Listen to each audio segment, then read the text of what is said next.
Captain, we got a good and a bad news. Which one you would like to hear first? Good news first, a bathroom incident turned everything into shit. Literally. Ew. By the way, we're heading back to Earth. Wonderful. I'm sick of this place. The bad news is that we are free fall straight toward Earth. That a lot of good news packed into one sentence. The fuck? I never have to listen to my why yapping again. Yes! So! Ouch! Oh my god! I'm alive! I'm alive!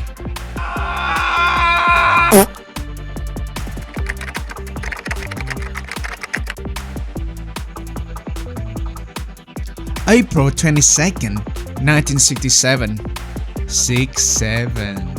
Vladimir Komarov walked to a corridor at the Baikonur Cosmodrome. Knowing that this would be a journey to meet death, this man had been selected to pilot Soyuz 1, a spacecraft built with the hope of surpassing the US in the space race. But Komarov knew what the scientists were trying to hide. When Yuri Gagarin Komarov College tried to delay the mission because nearly 200 technical flaws had been discovered. Critical flaws such as a parachute failure, an unstable attitude control system, a thermal bonding failure, but the political pressure from Kremlin led officers to ignore this flaw. The mission had been scheduled to coincide with Lenin's birthday and a major parade. At a demonstration of Soviet strength, something the USSR desperately needed at the time, Komarov understood one thing: if he refused to fly, his fan would take his place. And that's what Yuri Gagarin. So Komarov made a decision, one that made people would never forget him. At 3:35 AM on April 23rd, Soyuz 1 leaped up from the launch pad and saw into the sky. And almost immediately after reaching space, problems began to emerge. The power generator malfunctioned, leaving it with only 50% of its electrical power. The ion sensor used to control the spacecraft were affected, causing the vehicle to shake violently. Komarov tried to keep the spacecraft stable by using reverse fuel to activate the reaction control system. Seeing the situation unfold, mission controller had no choice but to postpone the Soyuz 2 mission.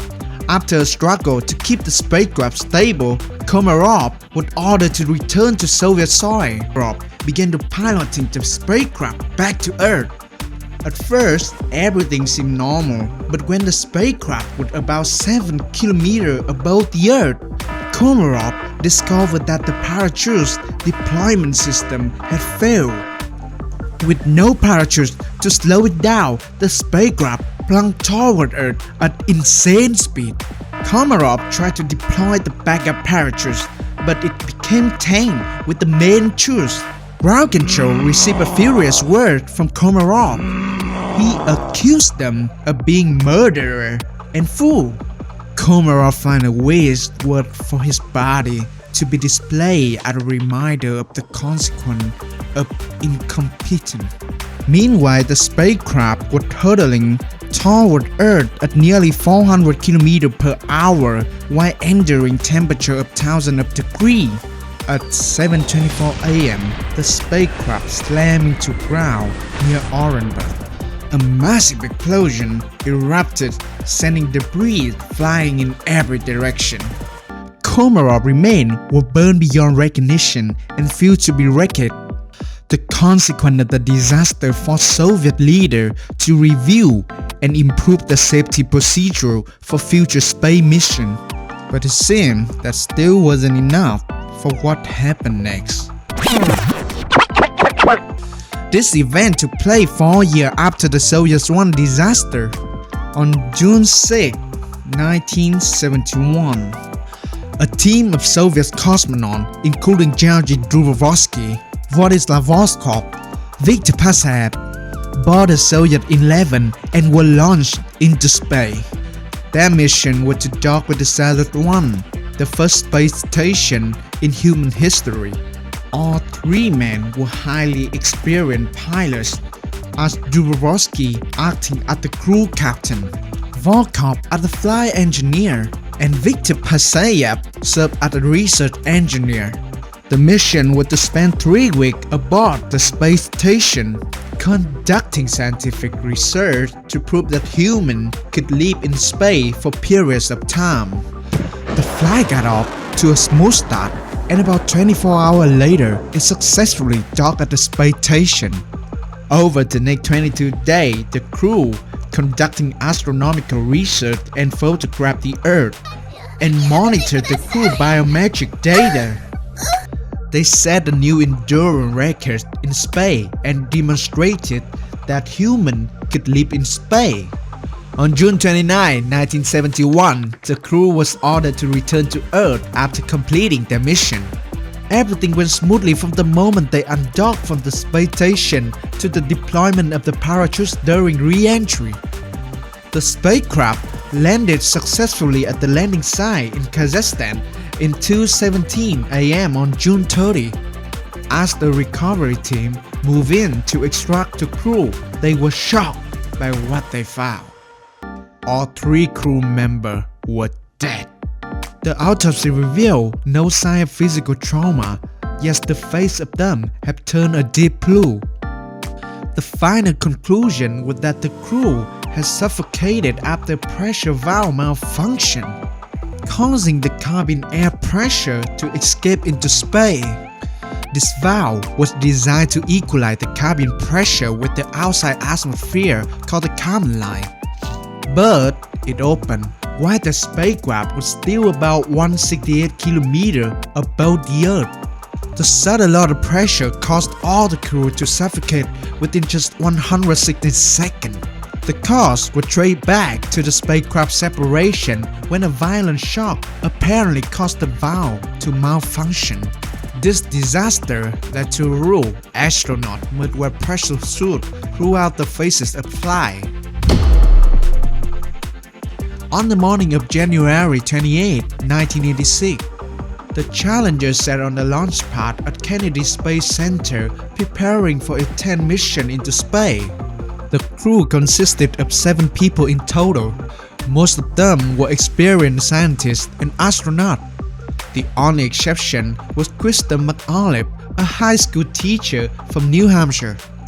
She had been selected as the first participant in NASA Teacher in Space program.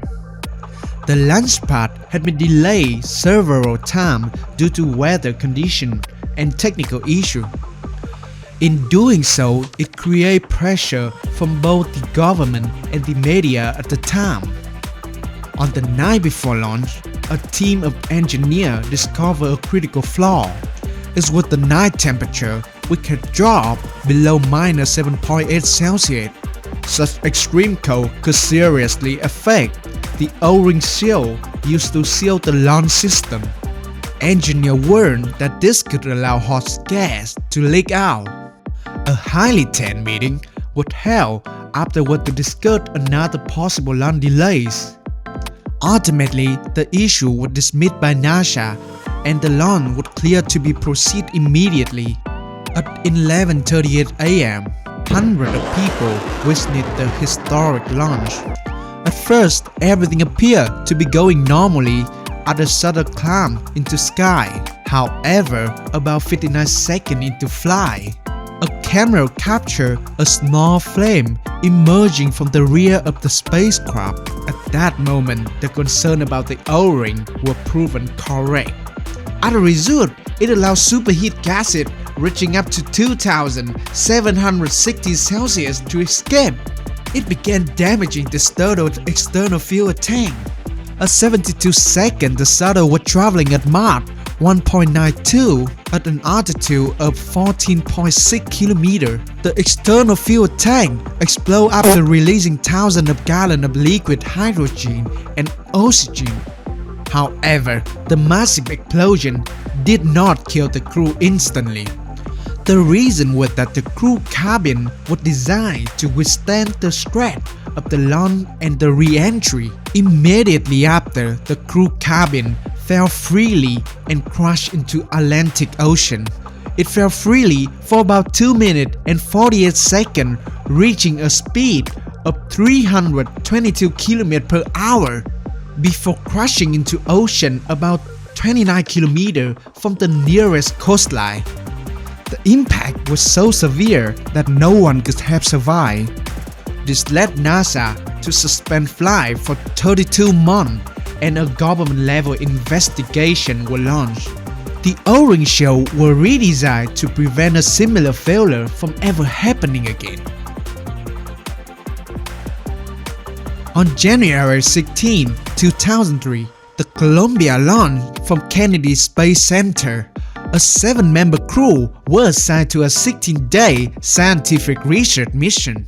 The mission was led by Captain Rick Husband. The mission was purely scientific, with the crew completing over 80 experiments in the Columbia cargo bay. During liftoff, camera recorded a large amount of foam shedding from the external fuel tank. It made one of those pieces of debris struck the shuttle left wing and immediately damaged it. The impact occurred just 81.7 seconds after liftoff. At that time, the shuttle was traveling at over 2,500 km per hour and had reached the altitude of 19.8 km. The piece of debris measured approximately 53 to 59 centimeters across. Although NASA was notified of the impact, it was deemed a normal part of launches. Some engineers squared to access the satellite imagery of Columbia so they could see the extent of the damage. However, the request was denied by the head of the space program. They argued that even if damage was confirmed, there was no way to repair it in orbit. That decision is fatal for entire crew, as the impact had created a breach estimated to be between 15 to 25 cm wide, and in a reinforced carbon panel designed to protect the wing during re-entry. For the next 16 days, the crew continued their mission, unaware that this would be their final moment. On February 1st, 2003, the shuttle was approaching Earth's atmosphere at a speed of 27,359 km per hour. At first, everything appeared normal. But when Columbia came into dense atmosphere, superheated gases began to penetrating the hole in the wing. The temperature of the plasma exceeded 1,371 Celsius, far beyond the melting point of the aluminum.